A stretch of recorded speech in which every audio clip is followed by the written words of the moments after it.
ప్రస్తుత ఏడాదిలో భారతీయుల విదేశీ ప్రయాణాలపై భారీ ప్రభావం పడింది. అగ్రరాజ్యం అమెరికాలో ట్రంప్ ప్రభుత్వం అనుసరిస్తున్న కఠిన వలస విధానాల వల్ల అక్కడ బహిష్కరణలు పెరిగినప్పటికీ వాస్తవానికి భారతీయులను అత్యధికంగా వెనక్కి పంపిన దేశంగా సౌదీ అరేబియా నిలిచి ఆశ్చర్యపరిచింది.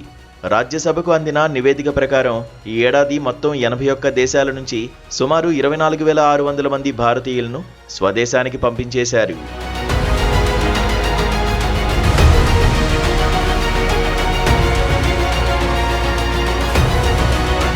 డిపోర్టేషన్ విషయంలో సౌదీ అరేబియా మొదటి స్థానంలో ఉండగా అమెరికా తర్వాతి స్థానంలో ఉంది. సౌదీ అరేబియా 11,000 మంది భారతీయులను వీసా గడువు ముగియడం, వర్క్ పర్మిట్ లేకపోవడం వంటి కారణాలతో పంపించేశారు. తర్వాత అక్రమ వలసలు, నిబంధనల ఉల్లంఘన కారణంగా అమెరికా 3,800 మందిని తిరిగి పంపించేసింది. మయన్మార్లో సైబర్ నేరగాళ్ల ముఠాలో చిక్కుకోవడం వంటి కారణాలతో 1,591 మందిని పంపించగా, మలేషియా అక్రమ నివాసం, వీసా నిబంధనల అతిక్రమణ వంటి కారణాలతో 1,483 మంది భారతీయులను అక్కడి నుంచి పంపించేసింది. యుఏఈ 1,469 మందిని కార్మిక నిబంధనల ఉల్లంఘన కింద డిపోర్ట్ చేసింది.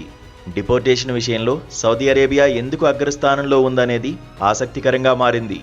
గల్ఫ్ దేశాలకు వెళ్లే భారతీయుల్లో ఎక్కువ మంది తక్కువ నైపుణ్యం కలిగిన కార్మికులు.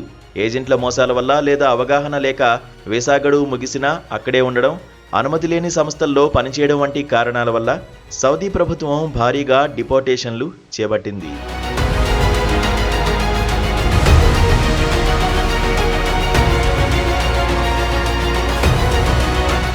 ఇక ట్రంప్ అధికారంలోకి వచ్చిన తర్వాత అక్రమ వలసలపై యుద్ధం ప్రకటించిన విషయం తెలిసిందే. ముఖ్యంగా వాషింగ్టన్ డీసీ 3,414 మందిని అత్యధికంగా భారతీయులను వెనక్కి పంపించేసింది. వీరు మాత్రమే కాకుండా విద్యార్థులు, ప్రైవేటు ఉద్యోగులు కూడా ఈ జాబితాలో ఉన్నారు. విమానాల్లో వీరిని కాళ్ళు చేతులు కట్టి తరలించడం అంతర్జాతీయంగా చర్చకు దారితీసింది. మయన్మార్, కంబోడియా వంటి దేశాల నుంచి బహిష్కరణలు ఆందోళన కలిగిస్తున్నాయి.